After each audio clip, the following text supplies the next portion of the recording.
I was back on the stage doing comedy. I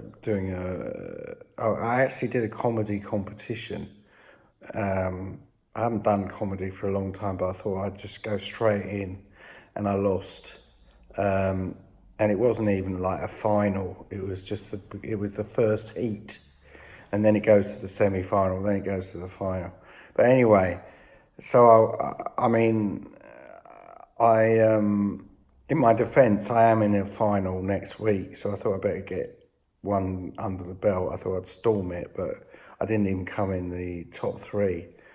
And in fact, I was probably number eight. I was rubbish. That aside,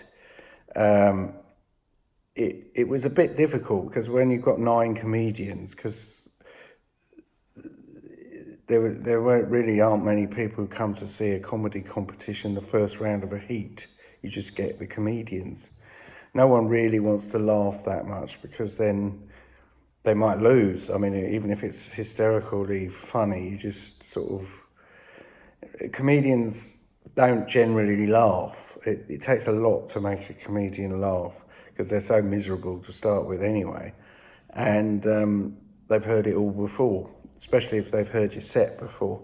So it was a bit of a dismal affair for anyone. And to be fair, the winners were pretty good.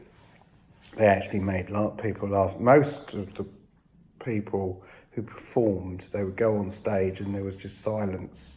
And I was one of those that had silence. I did get a bit of a laugh, but I was getting so bitter by the whole experience that I was yelling to the back of the audience, "You could laugh too."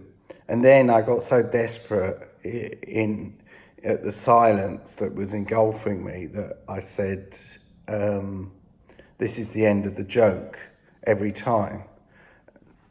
That didn't work either, and then I just said my name and walked off stage. But you got to dust yourself down and go again. Cheers.